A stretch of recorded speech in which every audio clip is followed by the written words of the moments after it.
Hello, my name is Zoe B. Bongay from Group 3 of DCT 11AA, and this is our report about the economic policies of Venezuela.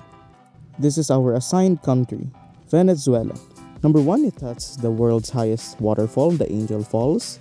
Venezuela's population as of 2023 is 29 million. Number 3, it has the largest natural gas reserves. Number 4, it has the second largest oil reserves globally. And lastly, Venezuela is one of the world's chief oil exporters.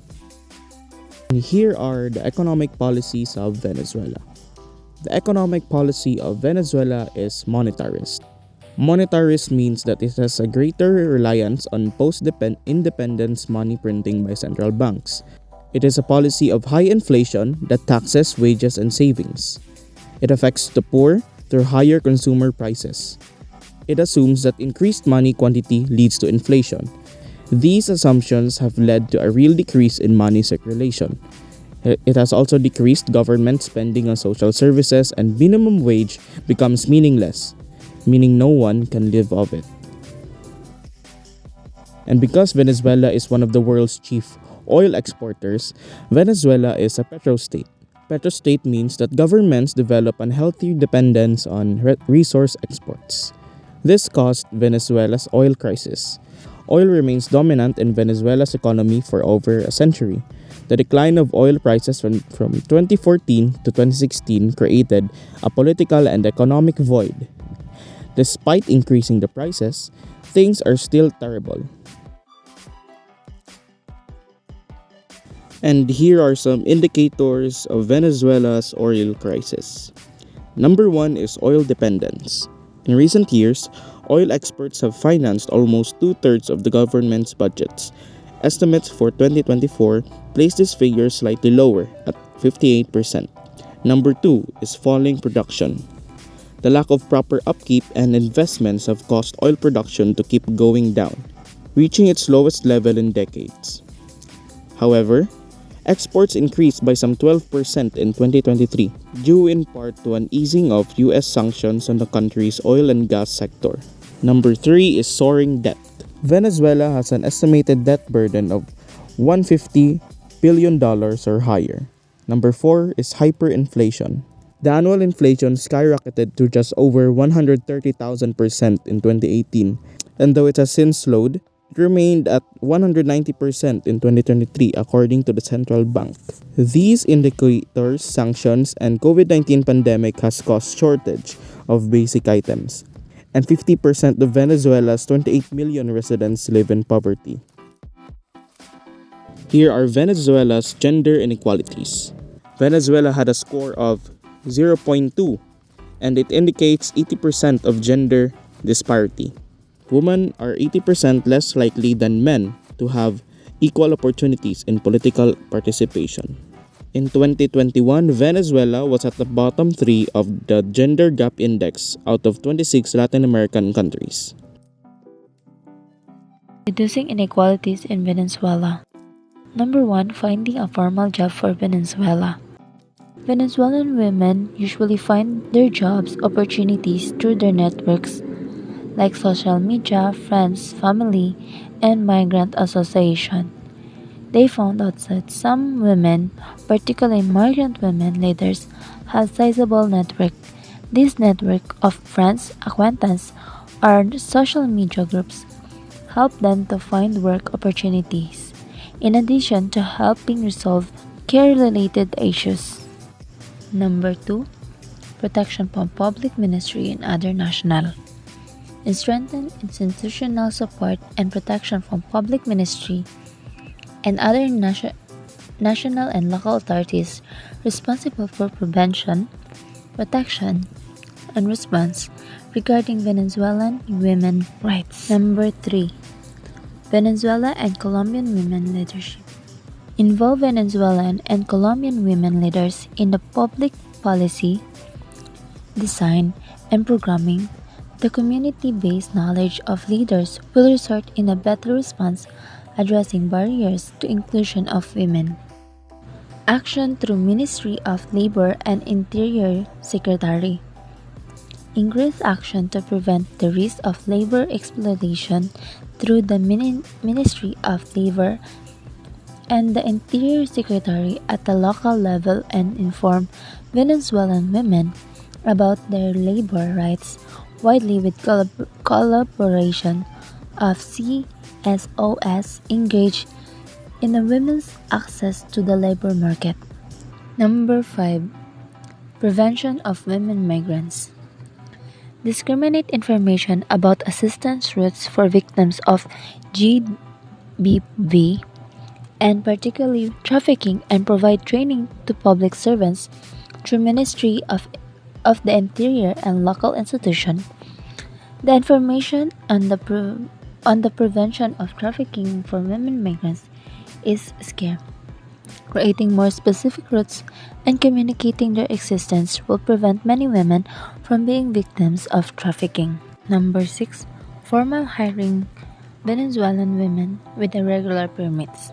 Provide more information to private sector regarding formal hiring Venezuelan women with the regular permits, particularly with new ETPV and information of migrant women rights and regulation through wide communication campaigns, creating a joint strategy to hire vulnerable Venezuelan women in formal jobs according to their expertise. Number 7. Facilitate loan to Venezuelan women. Through the existing of entrepreneurship programs to Venezuelan women, designing better products to reduce discrimination by service providers in financial market will boost the project of this population, adding to the local national economy and empowering women to be independent. So there are 6 questions about our reporting in Venezuela's policies. So the first one is, what are the defining characteristics of a petro state and how does Venezuela exemplify these characteristics? Often to the detriment of other sectors, Venezuela exemplifies these characteristics, with oil dominating its economy for over a century. This dependence has created a petro-state model, where the government, revenue, and political power are directly tied to oil prices. Second question. Explain how Venezuela's reliance on oil revenue has contributed to its current economic and political crisis. The answer of our second question. Venezuela's reliance on oil revenue has contributed to its current economic and political crisis due to several factors. The first factor is oil price fluctuation. Second, falling production. Third, soaring debt. Fourth, hyperinflation. Fifth, sanction and pandemic. If you were an economic advisor to Venezuelan government, what policy recommendation would you offer to address the country's high inflation rate? The first one, fiscal discipline. Second one, monetary policy reform. Third one, structural reform. And the fourth one, social safety nets.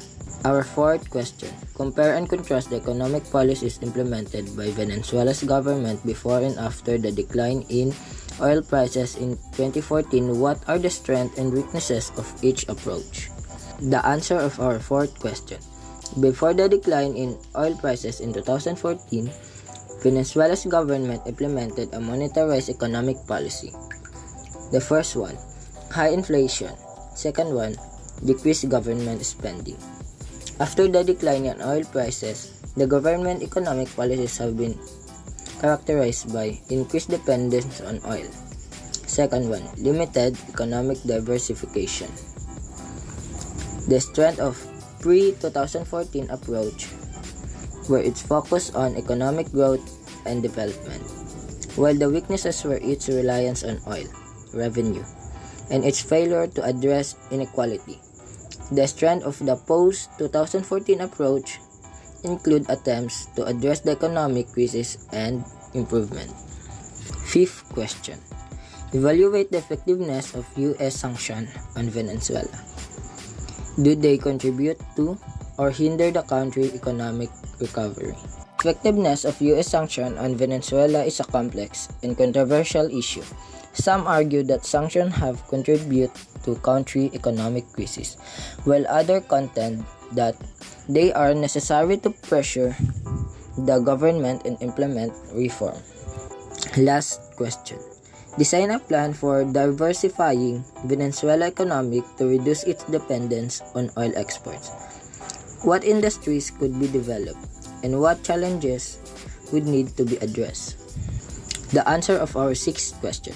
A plan for diversifying Venezuela's economy should focus on developing industries with high growth potential and addressing the challenges associated with diversification. Potential industries for development: tourism, agriculture, manufacturing, technology. Challenges to diversification: lack of infrastructure, political instability, and lack of capital. In conclusion, Venezuela's economic crisis is a complex issue with no easy solution.